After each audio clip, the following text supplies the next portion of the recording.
Novasar, UK radar satellite to track illegal shipping activity. The first all-British radar satellite is set to go into orbit on an Indian rocket.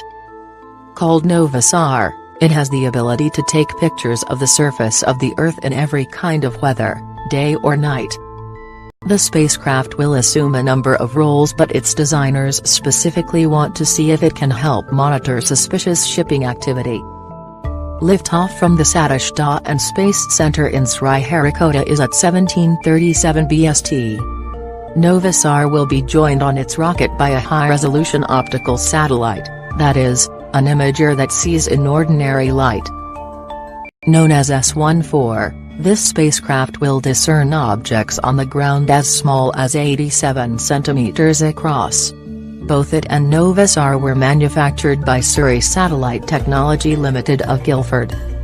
UK engineers have long had expertise in space radar, but their technology has previously always gone on broader missions, such as those for the European Space Agency.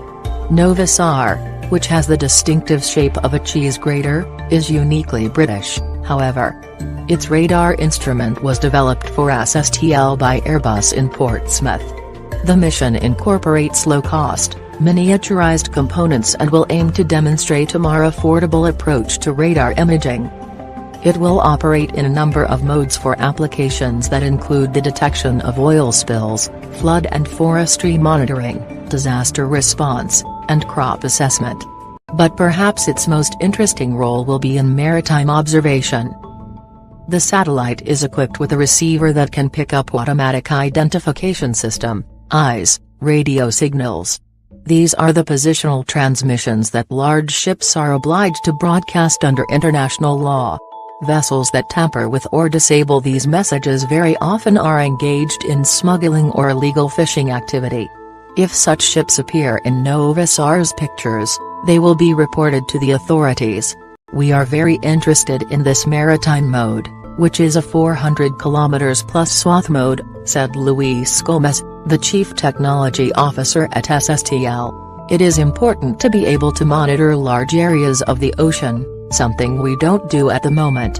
We all saw with the Malaysian airline crash in the Indian Ocean the difficulty there was in monitoring that vast area.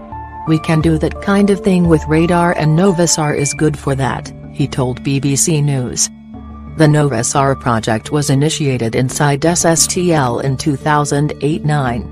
Back then the idea of a radar satellite that measured 3 meters by 1 meter was regarded as something of a breakthrough because, up that point, such spacecraft had been big, power-hungry beasts that cost a lot of money. It is a little unfortunate therefore that the program got delayed, because in the meantime others have also managed to package radar systems into small volumes. The Finnish startup HiSci has a platform flying now that is the size of a suitcase.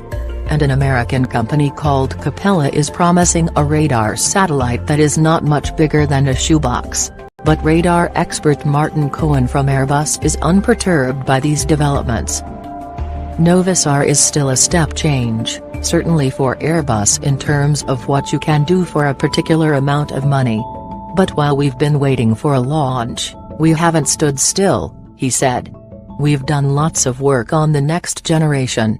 Novasar is just the first in a family of instruments that will offer different capabilities, such as finer resolutions and other parameters, and we will be putting those capabilities on smaller spacecraft than Novasar. The satellite, as presently configured, will operate in the S-band, 3.2 GHz, giving a best resolution of 6 meters with a swath width of 15 to 20 kilometers. Future variants will go to the higher frequency X-band and sense features on the ground as small as a meter across, and less. The Indian Polar Satellite Launch Vehicle, PSLV, aims to put Novasar and S-14 into an orbit that is 580 kilometers above the Earth. SI-4 will be taking pictures of China for 21st Century Aerospace Technology, 21AT. This company, based in Beijing, will use the data in the Asian nation to help with urban planning, working out crop yields, pollution monitoring and doing biodiversity assessments, among many other applications. Jonathan.AmosInternet@bbc.co.uk and follow me on Twitter @Camos.